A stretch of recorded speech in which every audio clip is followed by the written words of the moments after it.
Ya, kisah asmara bertepuk sebelah tangan jadi petaka bagaimana cara mengelola emosi pelajar agar tidak berujung pada tindakan pidana. Kita akan bahas bersama dengan kriminolog Hanifah Hasna.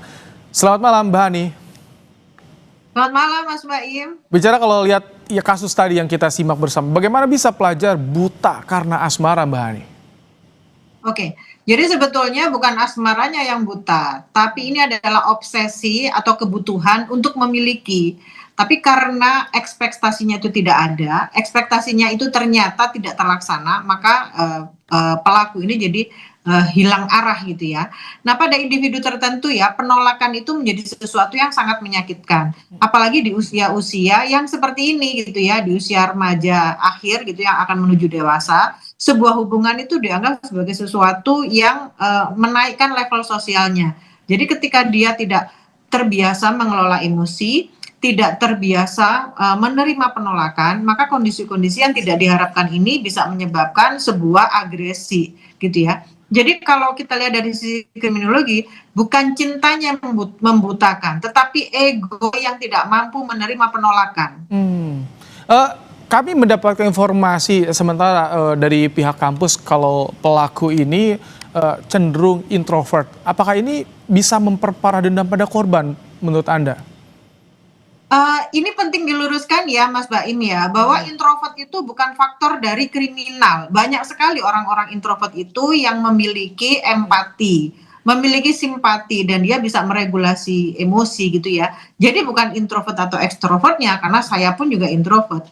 Tapi yang dilakukan seseorang atau individu biasanya ketika dia tidak diterima atau tidak punya hubungan sosial yang baik dengan rekan-rekannya, mereka cenderung menginternalisasi permasalahan itu dan tidak punya ventilasi emosi. Sehingga ketika menghadapi permasalahan pun penolakan itu, dia menjadi memiliki obsesi tertentu untuk menyelesaikan permasalahannya dengan caranya sendiri.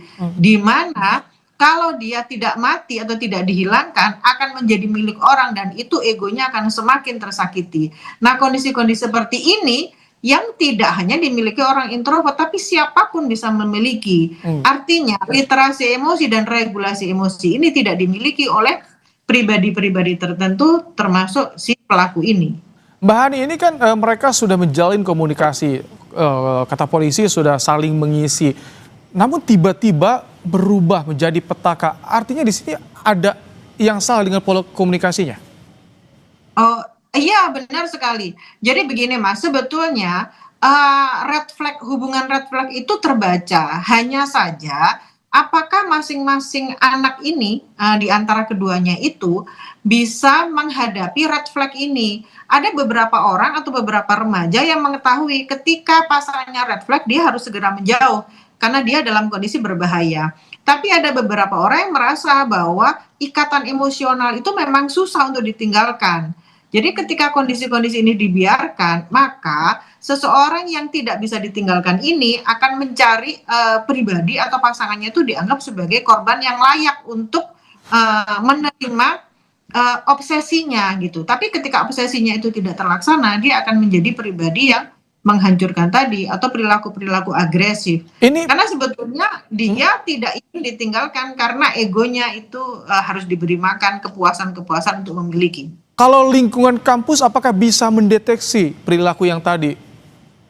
Oke, kalau lingkungan kampus mungkin tidak bisa mendeteksi, tetapi bahwa seseorang yang terhubung ini yang paling bisa mendeteksi. Masalahnya kampus adalah apakah mereka atau pihak kampus memiliki lembaga atau organisasi yang bisa menerima laporan.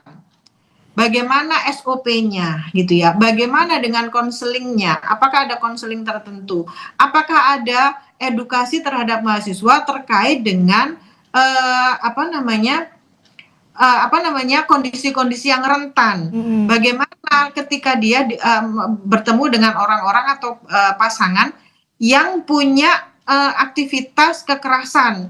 Misalnya nih, dia sering mengucapkan kata-kata kasar, dia sering mengancam, dia sering menarik diri. Nah, pasangan-pasangan seperti itu seperti apa? Bagaimana teman-temannya gitu? Apakah mereka juga merespon kondisi-kondisi pertemanan yang dianggap red flag tadi itu? Kontrol sosial memang sangat-sangat diperlukan. Jadi termasuk soal edukasi tadi yang Anda singgung, perlu ada edukasi kepada pelajar mahasiswa untuk mengelola emosi? Iya, benar sekali. Karena sebetulnya pengelolaan emosi itu berasal dari rumah. Tapi pada saat ini yang kita lihat banyak sekali remaja itu yang ternyata tidak punya literasi emosi. Sehingga mereka di dunia luar pun menjadi memiliki perilaku yang agresif karena mereka tidak mengerti bagaimana cara meregulasi emosi dan mereka tidak sempat berpikir apa yang akan terjadi atau konsekuensi ketika aku melakukan agresi yang destruktif seperti ini. Baik, terima kasih Kriminolog Hanifah Hasna telah menyampaikan pandangannya di program Kompas Malam hari ini. Selamat malam.